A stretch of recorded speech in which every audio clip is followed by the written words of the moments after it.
أعوذ بالله من الشيطان الرجيم.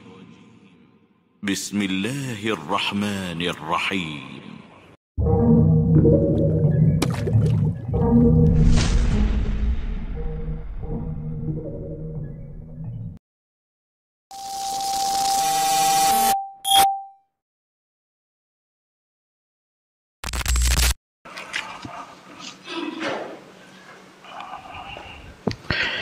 Bismillahirrahmanirrahim. Assalamualaikum warahmatullahi wabarakatuh. Innal hamdalillah nahmaduhu wa nasta'inuhu wa nastaghfiruh. Wa na'udzu billahi min shururi anfusina wa min sayyiati a'malina. Man yahdihillahu fala mudilla lahu wa may yudlil fala hadiya lahu. Wa asyhadu an la ilaha illallah wahdahu la syarika lah, lahul mulku wa lahul hamdu wa huwa ala kulli syai'in qadir. Wa asyhadu anna Muhammadan abduhu wa rasuluhu wa habibuhu wa khaliluhu, salawatu rabbi wa salamuhu alaihi wa ala alihi wa ashabihi wa man ihtada bihudahu ila yaumiddin. Yauma la yanfa'u malun wala banun illa man atallaha biqalbin salim. Masyarul muslimin, jemaah kaum muslimin dan muslimat yang semoga dirahmati oleh Allah tabaraka wa taala, kita senantiasa bersyukur kepada Allah Rabbul Alamin dengan limpahan berkah yang diberikan oleh Allah tabaraka wa taala kepada kita jemaah, dengan meningkatkan ketakwaan kepada Allah, kemudian mendekatkan diri kepada Allah Rabbul Alamin, sehingga kita akan diberikan keberkahan oleh Allah Tabaraka wa Ta'ala. Karena untuk mendapatkan keberkahan dari Allah Rabbul Alamin, maka kita harus mendekatkan diri dengan ketakwaan kepada Allah Tabaraka wa Ta'ala. Sebagaimana Nabi SAW mengatakan, ihfadillaha yahfadka. Engkau jaga syariat Allah, engkau jaga semua yang diajarkan oleh Allah Rabbul Alamin dan diajarkan oleh Nabi sallallahu alaihi wasallam, maka engkau akan dijaga oleh Allah tabaraka wa taala. Wahfadillaha tajidu tujahaka. Kemudian jagalah syariat Allah, engkau akan mendapati Allah di depanmu, akan senantiasa memberikan pertolongan kepada engkau, dan seterusnya. Kemudian selawat beriring salam kita ucapkan kepada Nabi kita Muhammad bin Abdullah sallallahu alaihi wasallam. Allahumma salli wa sallim wa zid wa barik wa an'im ala sayyidina wa maulana Muhammad bin Abdullah sallallahu alaihi wasallam. Ya Allah, semoga selawat beriring salammu, tambahan berkah dan nikmatmu senantiasa tercurahkan kepada hamba kekasihmu ya Allah, kekasih kami ya Allah, Muhammad bin Abdullah sallallahu alaihi wasallam.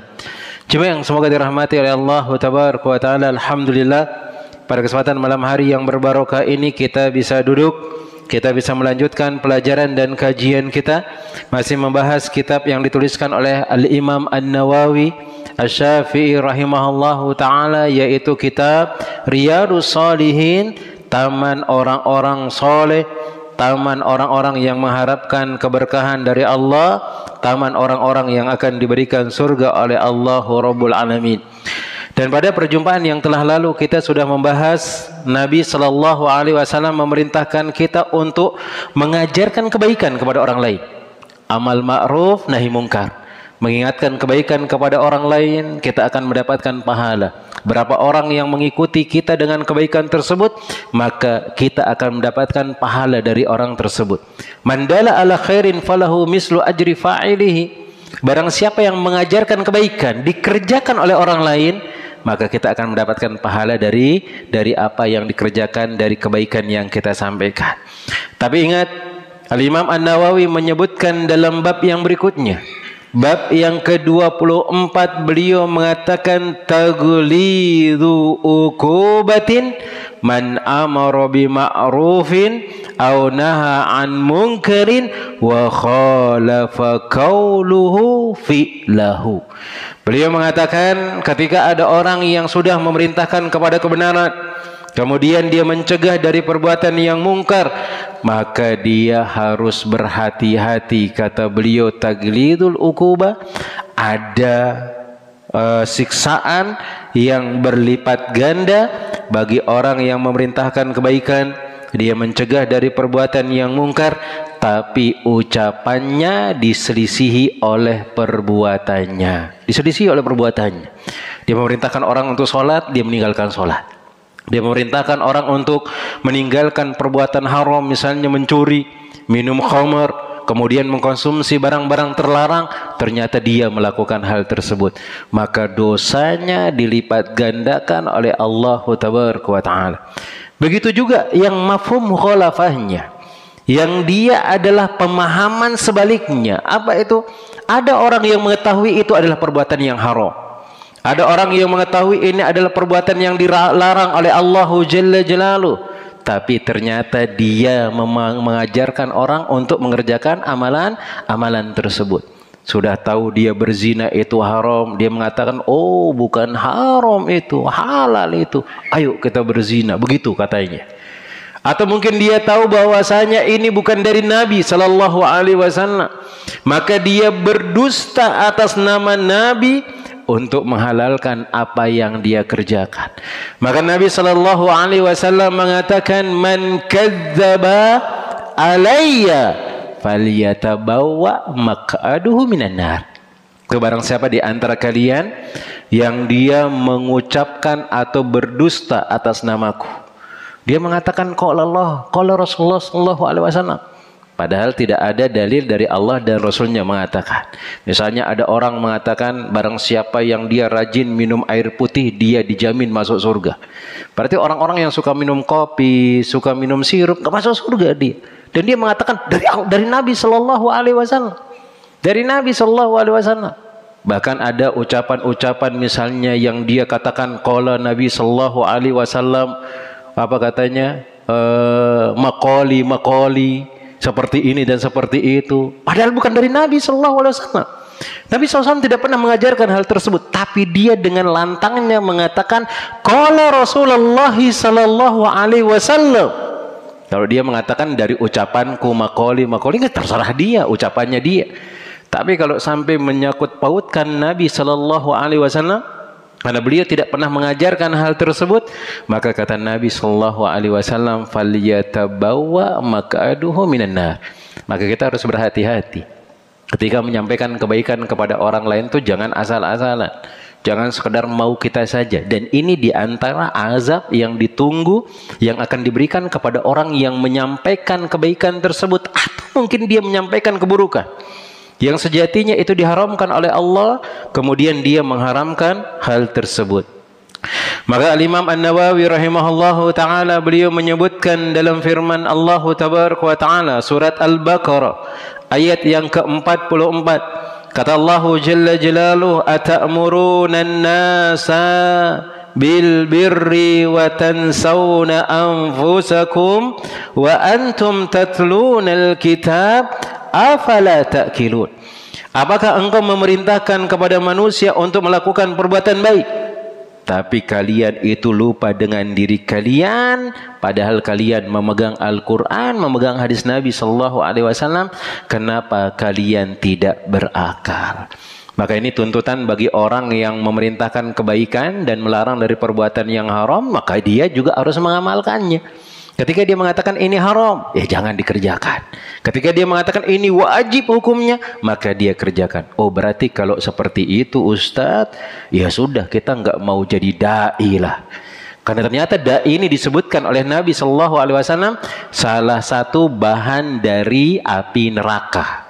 Yang mana kata Nabi SAW ada 3 orang yang kelak akan disungkurkan, mukanya jadi bawah, ditaruh di aspal, kemudian dia diseret, hancur mukanya jemaah, diikat kakinya, kepalanya di bawah, diseret oleh malaikat, hancur mukanya, kemudian dia dilemparkan ke dalam api neraka. Siapa mereka? Orang yang ahli Al-Quran, dia membaca Al-Quran supaya orang mengatakan dia adalah paling hebat dalam Al-Quran, pengen disanjung oleh orang lain, pengen disanjung. Kemudian yang kedua adalah orang yang ahli sedekah, supaya dia dikatakan mutasaddiqin, orang yang luar biasa membantu Allah, mengeluarkan hartanya di jalan Allah. dia tidak ikhlas, dia juga pengen disanjung. Kemudian orang yang menuntut ilmu supaya dia dikatakan alim, kemudian dia meremehkan orang lain dan dia mengharapkan sanjungan dari orang lain tersebut. Maka itu 3 ciri ini, dan semuanya itu ada pada orang yang menyampaikan kebaikan. Maka kita yang menyampaikan kebaikan, seorang bapak kepada anaknya, bapaknya juga harus mengerjakan apa yang diajarkan kepada anaknya. Kalau anakku, sholat itu wajib, maka dia juga harus sholat. Dia harus sholat. Kemudian berarti Ustadz kita nggak perlu nyampaikan kebaikan dong Ustadz, biar lebih selamat. Dan ternyata orang yang paling pertama jadi kerak api neraka, jadi bahan bakarnya ya orang yang mengajarkan kebaikan ini. Maka Nabi Shallallahu Alaihi Wasallam mengatakan, Allah kelak pada hari kiamat tidak akan membiarkan orang itu bergeser dari kakinya ketika dia mengetahui hukum ini, hukum itu, tetapi dia tidak amalkan dan dia tidak sampaikan kepada orang lain. Kena juga jemaah, kena juga. Yang jadi dai kena, yang tidak jadi dai pun kena. Dia tahu dalilnya, dia tahu hukumnya, tetapi dia tidak meninggalkan sesuatu yang haram tersebut. Dia tidak meninggalkan atau dia tidak mengerjakan apa yang diperintahkan oleh Allah Rabbul Alamin. Kemudian Al-Imam An-Nawawi menyebutkan dalam ayat yang berikutnya, As-Saff, ayat yang kedua dan ayat yang ketiga. Allah Jalla Jalaluhu mengatakan, Ya ayyuhalladzina amanu lima taquluna ma la taf'alun. Wahai orang-orang yang beriman, kenapa kalian mengucapkan sesuatu yang tidak kalian kerjakan? Kabura maqtan indallahi an taqulu ma la taf'alun. Maka sangat besar kemarahan Allah, kemurkaan Allahu Rabbul Alamin, kalian mengucapkan sesuatu yang kalian tidak kerjakan. Oh berarti kena dong kita Ustaz nyampaikan ini haji seperti ini, haji seperti ini, kita nggak pergi haji Ustaz. Atau mungkin mengerjakan ini sholat tahajud 11 rakaat, ternyata kita ngerjakan cuma 3 rakaat Ustaz lah. Karena perintah itu sekemampuannya. Yang jadi ancaman adalah orang yang bisa melakukannya tapi dia tidak lakukan. Terutama adalah sesuatu yang haram, kemudian perintah dari Allah Tabaraka wa Ta'ala. Adapun perkara yang mubah, perkara yang sunnah, maka man istata'a ilaihi sabila, bagi orang yang bisa melakukan perjalanan, atau disebutkan man istata'a minkum, atau bagi orang yang mampu mengerjakan hal tersebut, istita'ah. Kemudian Allah Subhanahu wa Ta'ala menyebutkan sebuah kabar tentang permasalahan Shu'aib radhiyallahu ta'ala sallallahu alaihi wasallam, yaitu Nabi Shu'aib. Allah Tabaraka wa Ta'ala mengatakan, wa ma uridu an ukhalifakum ila ma anhaakum anhu, dan aku tidak mau menyelisih kalian kepada apa yang dilarang atas kalian dengan hal tersebut. Kemudian Al-Imam An-Nawawi rahimahullahu ta'ala, jemaah yang semoga dirahmati oleh Allah Tabaraka wa Ta'ala, menyebutkan satu hadis dalam bab ini. Beliau mengatakan, wan Abi Zaid Usamah bin Zaid bin Haritha radhiyallahu ta'ala anhuma qala sami'tu Rasulullah sallallahu alaihi wasallam yaqul, aku mendengar Nabi sallallahu alaihi wasallam bersabda, yu'ta birrajuli yaumal qiyamah fayulqa finnari, maka nanti akan didatangkan seorang laki-laki pada hari kiamat, kemudian dia dilemparkan ke dalam api neraka. Fatandaliku aftabu batnihi, maka keluar usus-ususnya. Dilempar dia masuk ke dalam neraka, isi perutnya itu keluar jemaah. Isi perutnya keluar.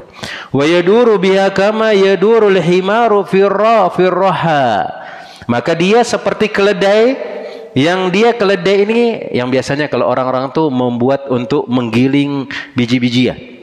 Ada batu, kemudian ada kayu, kemudian panjang ditaruh di pundaknya, kemudian dia keliling. Seperti itu dia. Kelak orang yang mengajarkan kebaikan kemudian mencegah dari perbuatan yang haram, dia lakukan ternyata apa yang dia larang. Kemudian dia tidak melakukan apa yang diperintahkan dari perintah Allah Tabaraka wa Ta'ala. Dia orang yang paling pertama meninggalkan hal tersebut, maka kita berlindung dari hal tersebut. Dia seperti himar, dia keliling sampai melihat ususnya yang keluar dari perutnya.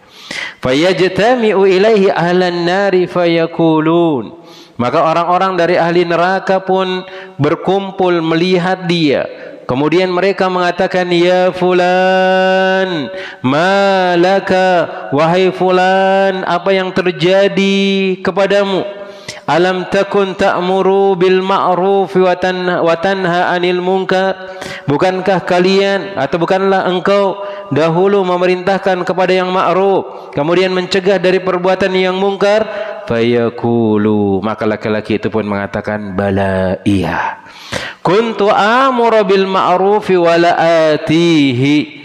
Dahulu aku yang mengajarkan kepada yang ma'ruf tapi aku tidak mengerjakannya. Wa anha 'anil munkari wa atihi, muttafaqun alaih. Kemudian aku melarang dari perbuatan yang mungkar, maka aku pun melakukan hal tersebut. Ini peringatan bagi dai, peringatan bagi orang-orang yang menyampaikan kebaikan. Jangan sampai sesuatu yang diperintahkan oleh Allah kemudian kita sampaikan, kemudian kita meninggalkan hal tersebut, kemudian seterusnya. Nah, kemudian berikutnya jemaah yang semoga dirahmati oleh Allah Tabaraka wa Ta'ala, bab yang ke-25. Babun al-amru bi adail amanah. Bab wajib hukumnya menunaikan amanah. Wajib menunaikan amanah, perintah dari Allah Tabaraka wa Ta'ala. Al-Imam An-Nawawi mengatakan Allah Subhanahu wa Ta'ala berfirman, innallaha ya'murukum an tu'addul amanati ila ahliha. Sesungguhnya Allah memerintahkan kalian untuk menunaikan amanat kepada orang yang berhak dari amanat tersebut. Maka tidak boleh kita mengkhianati Allah Tabaraka wa Ta'ala. Ketika Allah Tabaraka wa Ta'ala memberikan kita amanah, ada orang memberikan kita amanah, maka wajib kita tunaikan. Di antara amanah yang diperintahkan oleh Allah Jalla Jalaluhu adalah Allah memerintahkan kita untuk sholat. Maka jadi kita orang amanah untuk mengerjakan sholat. Ada amanah yang diberikan oleh Allah, ini urusan kita dengan Allah. Ada amanah yang itu ada urusan kita dengan manusia. Maka itu wajib ditunaikan. Bahkan Nabi SAW jemaah, pernah beliau ketika melakukan sholat, tiba-tiba selesai salam beliau langsung bangkit. Selesai salam langsung bangkit. Enggak berzikir Nabi SAW. Apa yang beliau lakukan? Beliau melewati pundak-pundak para sahabat. Akhirnya sahabat pun khawatir. Ini tumben-tumben kok Nabi SAW selesai sholat enggak zikir. Tiba-tiba melewati pundak-pundak kita. Ada apa ini? Ada apa? Kemudian ketika beliau kembali, maka beliau mengatakan, tadi ketika sholat aku teringat sebelum sholat tadi ada yang memberikan aku uang untuk aku sampaikan dan bagikan ke fakir miskin. Itu belum aku tunaikan, kata Nabi SAW. Karena khawatir dengan hal tersebut. Khawatir. Dan di antara hadis yang disebutkan oleh Al-Imam An-Nawawi rahimahullahu ta'ala, hadis yang berasal dari Abi Hurairah radhiyallahu ta'ala anhu, bahwasanya Nabi SAW mengatakan, ayatul munafiki salasun. Tanda-tanda orang itu munafik itu ada 3, kata beliau. Idza haddasa kadzaba, apabila dia berbicara dia berdusta. Hati-hati. Bahkan disebutkan oleh para ulama, bahkan orang tua yang dia ngomong sama anaknya dia bohong, itu pun masuk dari ciri-ciri orang munafik. Maka kita harus berhati-hati, jangan sampai kita ngomong kecuali kebenaran. Jangan sampai kita ngomong kecuali memang itu adalah kenyataan. Tetapi nanti nggak semua yang benar itu harus diceritakan. Kayak contohnya gibahin orang walaupun itu benar, ya nggak boleh, nggak boleh. Kata Nabi SAW, gibah itu adalah dzikraka akhaka bima yakrahu. Engkau menyampaikan suatu kebenaran tentang saudaramu, dan ketika diketahui oleh saudaramu hal tersebut, dia benci dengan hal tersebut. Ini nggak boleh. Nggak semua kebenaran itu harus disampaikan. Cuma ada kondisi, ada porsinya dia. Ada porsinya dia. Ada porsinya. Tetapi kita dianjurkan kalau ngomong itu harus sesuai dengan apa yang diajarkan oleh Nabi SAW dan tidak dusta. Terutama juga kita kembali tentang seorang da'i. Ketika dia menyampaikan atau menceritakan sesuatu, nggak boleh dia ngarang-ngarang. Nggak boleh dia ngarang-ngarang. Apalagi dengan permasalahan syariat Allah Rabbul Alamin. Kayak seperti tadi, barang siapa yang makan gorengan itu masih ada minyak di kerongkongannya, dia masih ada di lambungnya, dijamin dia masuk surga. Nabi mengatakan hal tersebut. Ternyata dicari-cari, nggak ada. Dipalsukan hadis tersebut. Bahkan dahulu, ketika pada zamannya Abu Hanifah, kemudian zamannya Imam Syafi'i rahimahullahu ta'ala, dua pengikutnya saling menjelekkan mereka. Tapi kalau pada imamnya nggak ada yang saling menjelekan, pengikutnya saja yang mereka nggak paham dengan hal tersebut. Imam Abu Hanifah, Imam Syafi'i itu guru dan murid cuma. Imam Malik itu guru sama murid juga. Imam Ahmad nanti akan guru murid itu. Imam Abu Hanifah, Imam Malik, Imam Syafi'i, Imam Ahmad itu guru murid semua itu. Cuman ada perbedaan beliau di antara ini. Abu Hanifah itu dikatakan beliau pada zaman beliau itu hadis itu jarang nyampe ke beliau karena tempatnya jauh. Periwayatan hadis itu masih jarang. Akhirnya beliau memakai akal-akal tapi yang tidak keluar dari hadis Nabi Shallallahu Alaihi Wasallam. Kemudian datang imam ini datang semuanya. Tapi yang pengikutnya yang kadang-kadang nggak jelas. Pengikut yang kadang-kadang nggak jelas dia demi imam kita, ini adalah taklid buta yang diharamkan, cuma nggak boleh. Maka kita katakan bermadzhab itu boleh, bermadzhab itu boleh, dan itu dianjurkan oleh para ulama supaya kita faham ini syariat tuh menurut Imam Syafi'i ini kayak seperti ini. Cuman nanti kalau bertentangan dengan hadis Nabi Shallallahu Alaihi Wasallam, apa sih membuat kita berat untuk ngikutin hadis Nabi Shallallahu Alaihi Wasallam?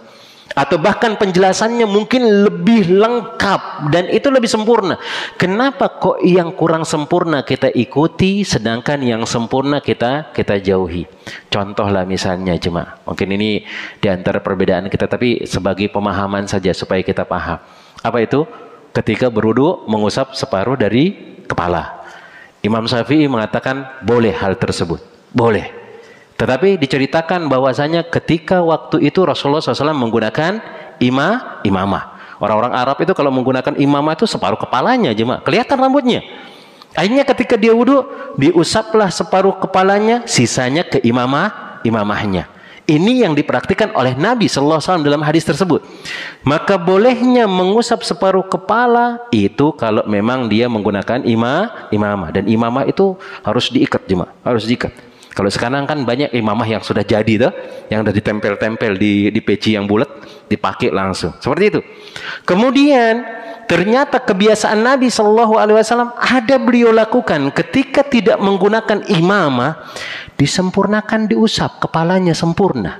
Hadisnya sahih yang dibawakan oleh Imam Bukhari dan Imam Muslim. Ini adalah dalil yang paling sahih yang biasanya kita bawa.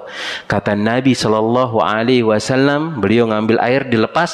Fabada abi boqaddami rasihi. Beliau memulai dari rambut yang tumbuh di depan ini. Wa dhahaba ila kaffa. Kemudian sampai ke tengkuknya.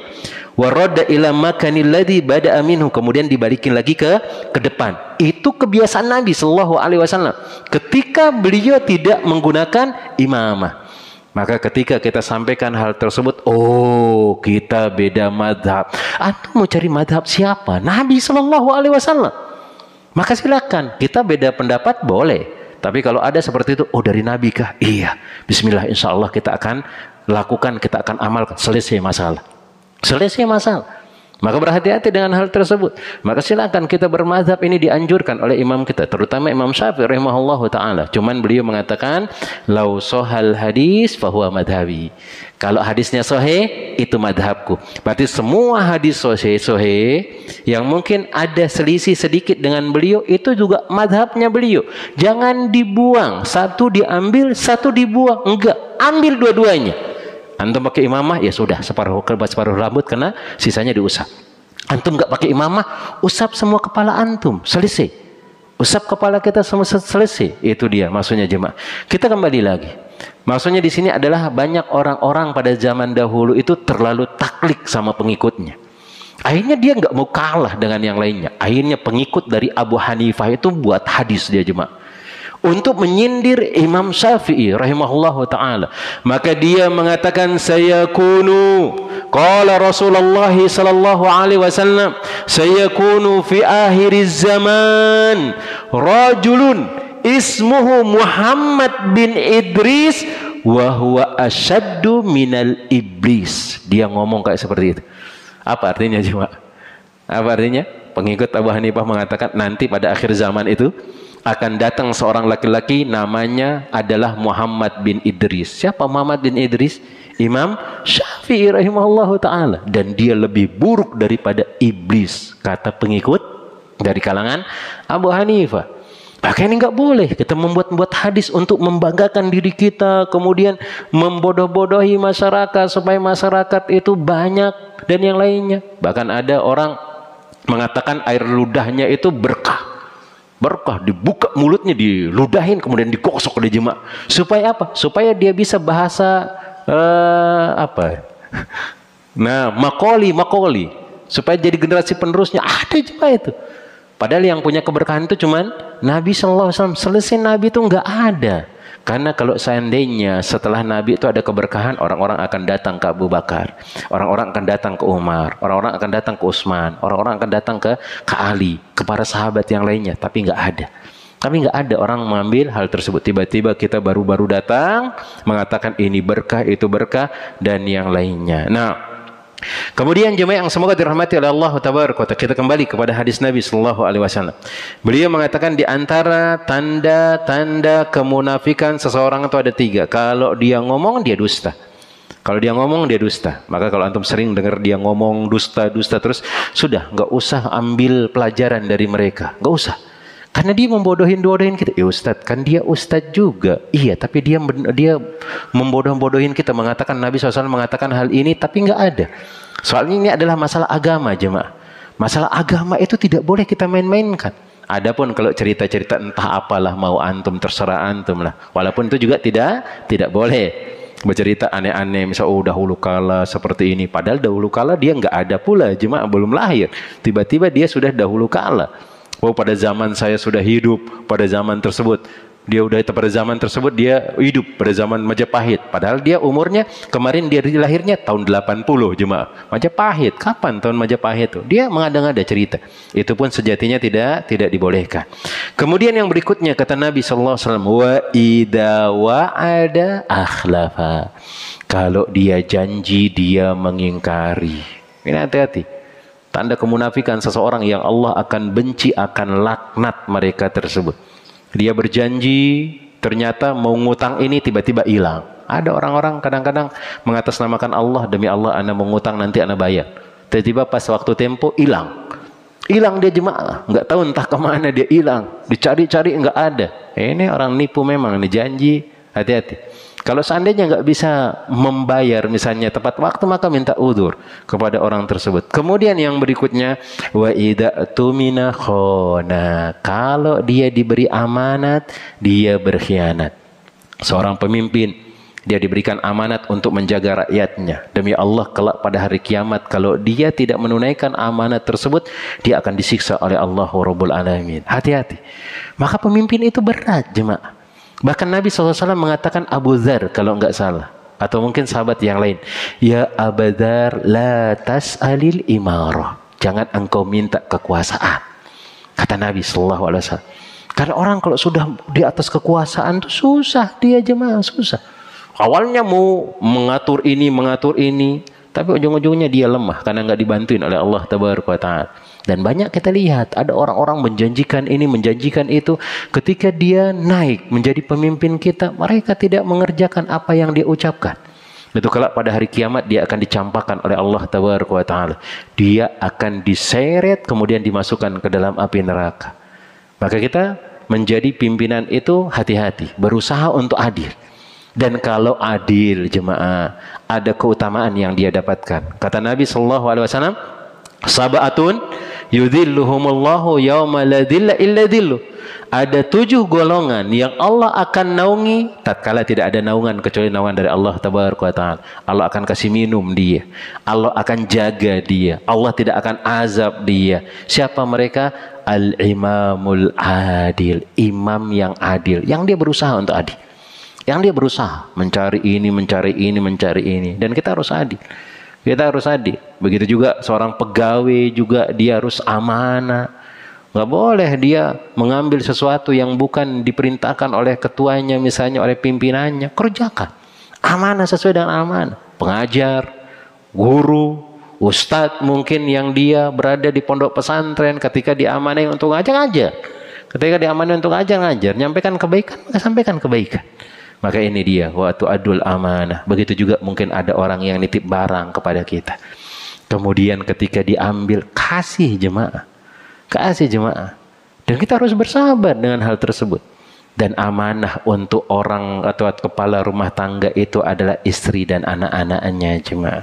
Ketika kita sudah memegang tangan mertua kita, kemudian dia mengatakan angkahtuka wa zawwatuka bibnati li, misalnya fulanah binti fulan bimaharin madhkur, kemudian antum mengatakan saya terima.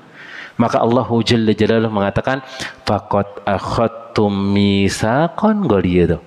Engkau sudah mengambil amanah yang sangat berat. Maka istri itu kita harus jaga, istri kita harus kita jaga. Kita rawat dia, kita berikan dia ilmu agama. Anak juga seperti itu. Kita didik dia.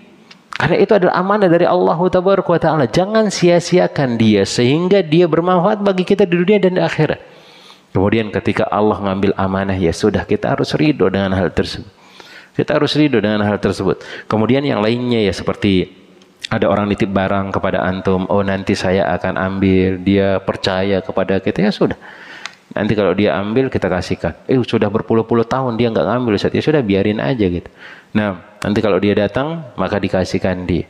Nah, bertahun-tahun misalnya. Dan kita juga kalau nitip amanah kepada orang lain tuh jangan memberatkan jemaah. Kadang ada orang senang-senang nitip kepada kita. Apa? Nitip anaknya jemaah. Kita sudah punya anak banyak, istri juga banyak misalnya. Ada nitip anak lagi dia ke kita. Udah pusing dengan keluarga kita, dia nitip anak. Entah berapa hari nggak diambil misalnya. Dan kita kan bukan tempat penitipan anak. Nah, kita juga yang nitip juga harus nyadar. Kalau ada orang nitip istrinya jemaah, gimana? Nah, antum rawat dia. Nah, nggak boleh nitip-nitip istri jemaah kor. Nah, antum mau apakan? Nah, ya harus cocok amanah. Barang, kemudian yang lainnya. Apalagi kalau ada orang mengatakan nitip ini untuk ini untuk apa, maka usahakan untuk bisa ditunaikan sehingga kita akan diberikan keberkahan oleh Allah Tabaraka wa Ta'ala. Kemudian jemaah yang semoga dirahmati oleh Allah Tabaraka wa Ta'ala. Dan berikutnya juga dalil-dalil yang sangat banyak tentang masalah menunaikan amanah yang Allah Tabaraka wa Ta'ala perintahkan kepada kita, dan Nabi Sallallahu Alaihi Wasallam mengingatkan kepada kita untuk senantiasa kita kerjakan amanah tersebut. Maka apa yang diperintahkan oleh Allah, kita sebutkan lagi bahwasanya amanah yang dari Allah itu jelas adalah kewajiban-kewajiban yang kita lakukan, maka itu amanah dari Allah, maka kerjakan, jangan sampai ditinggalkan. Kemudian syariat-syariat Allah juga itu adalah amanah dari Allah, jangan pernah ditinggalkan pula. Kemudian keharaman-keharaman itu adalah amanah dari Allah supaya kita jauhi, maka jauhi apa yang membuat kita akan dibinasakan oleh Allahu Rabbul Alamin. Wa fi riwayatin wa in shoma wa shalla wa za'ama annahu muslim. Walaupun dia berpuasa, walaupun dia salat, walaupun dia juga muslim, tetapi kalau dia mengerjakan tadi tanda-tanda kemunafikan itu, dia sudah dicatat munafik oleh Allah Tabaraka wa Ta'ala sampai dia betul-betul bertobat. Nah, Allah Ta'ala mungkin ini yang dapat Anda sampaikan. Sisanya 10 menit kita gunakan untuk tanya jawab kalau memang ada pertanyaan. Kita ulangi lagi. Pertama, yaitu bab yang ke-24 tentang hukuman yang berat bagi orang yang menyampaikan ma'ruf kemudian melarang dari perbuatan yang mungkar, tapi ucapannya itu berbeda dengan perbuatannya. Kemudian yang berikutnya adalah perintah untuk menunaikan amanah. Maka wajib hukumnya kita untuk mengerjakan amanah-amanah tersebut. Dan Nabi SAW mengatakan orang yang tidak menunaikan amanah maka dia adalah orang-orang yang munafik. Di antaranya kalau dia ngomong dia berdusta. Jangan sampai berdusta, terutama apalagi berdusta atas nama Nabi SAW, maka itu sangat-sangat besar sekali dosanya. Kemudian apabila dia berjanji, maka dia mengingkari. Maka ketika kita berjanji, maka jangan sampai diingkari. Kemudian wa idza tumina khana, kalau dia diamanahi, dia berkhianat. Maka kita berusaha ketika diberikan amanah oleh Allah Tabaraka wa Ta'ala, amanah oleh orang lain, maka berusaha supaya tidak pernah kita khianati.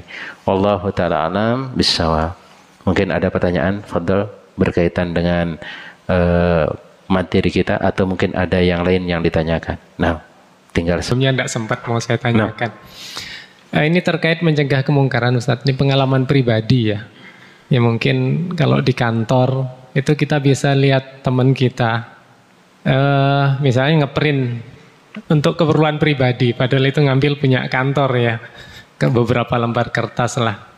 Yang jelas ini sudah kemaksiatan atau pencurian lah ya, karena tanpa izin gitu untuk keperluan pribadi.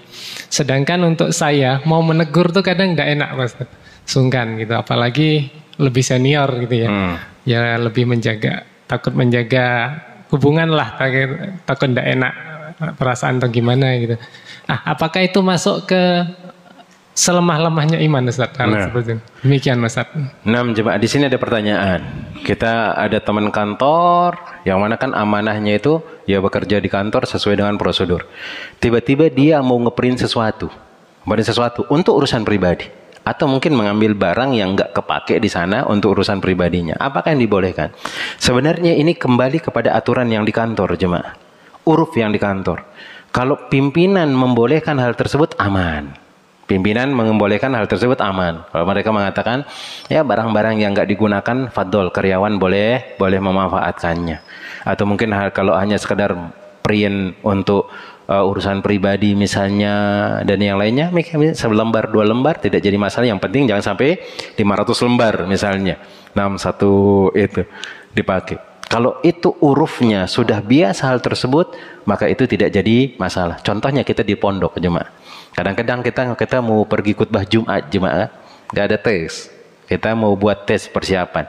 Kadang-kadang ustadz di sana atau mudir di sana membolehkan, silakan kalau memang dibutuhkan digunakan untuk kemaslahatan.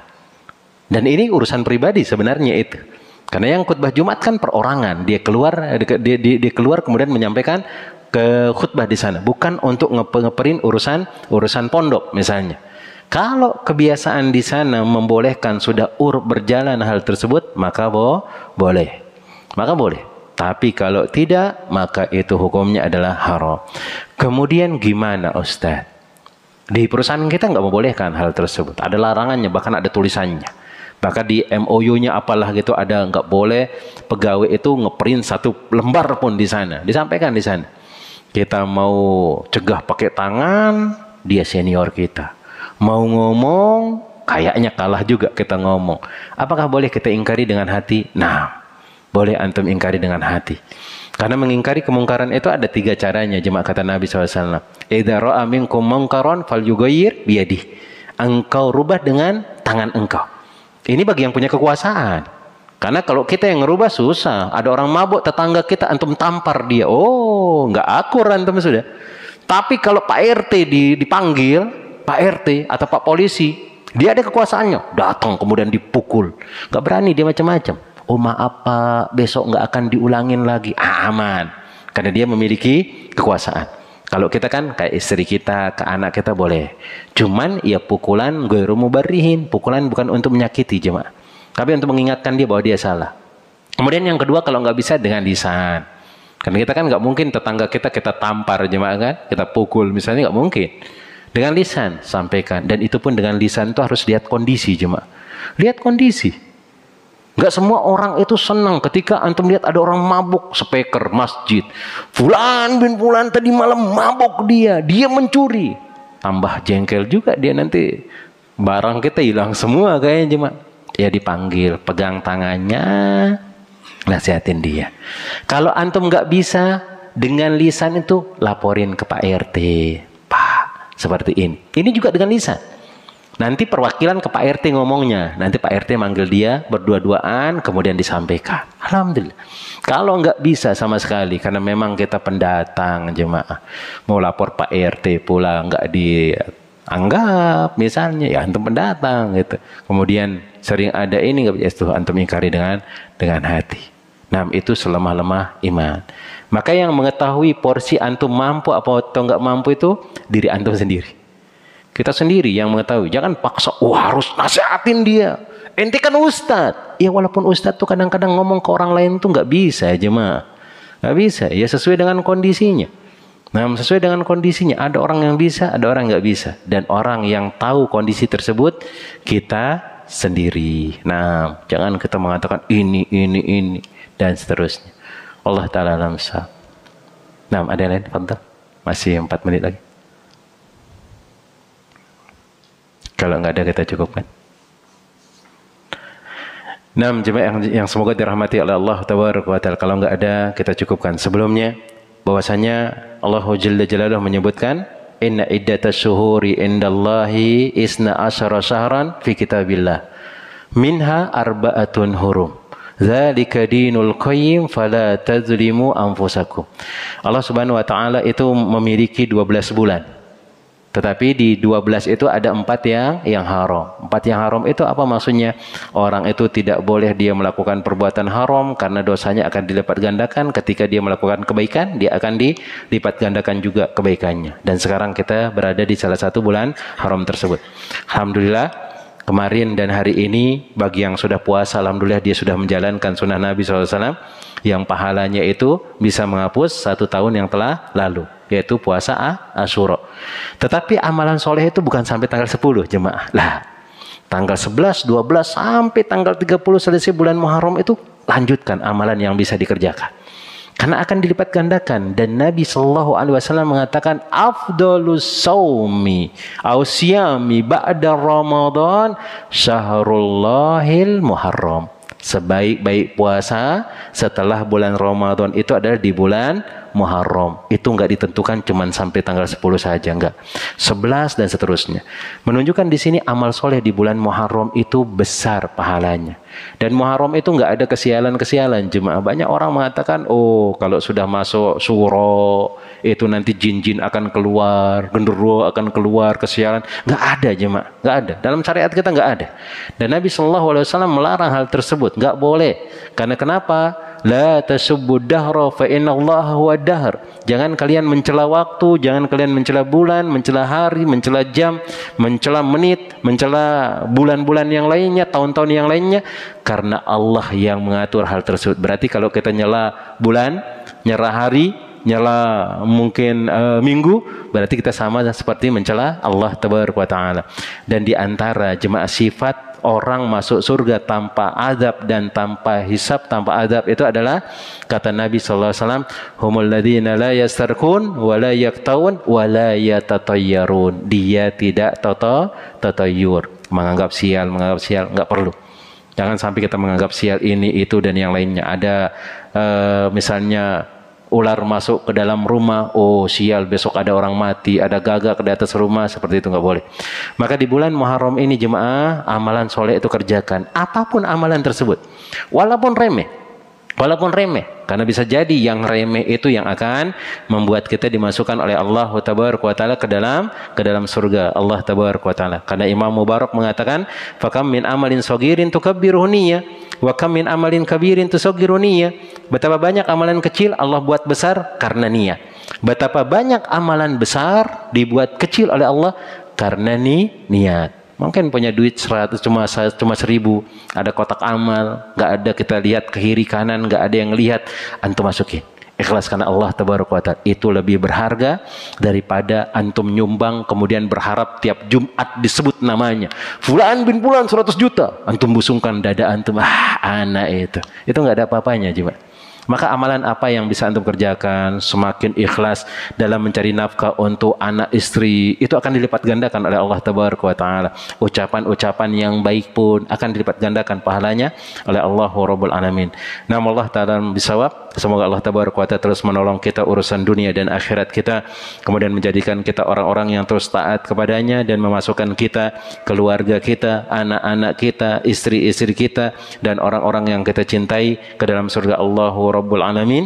Amin ya Rabbal Alamin. Kita cukupkan dengan doa kafaratul majlis. Subhanakallahumma wa bihamdika asyhadu an la ilaha illa anta astaghfiruka wa atubu ilaik. Assalamualaikum warahmatullahi wabarakatuh.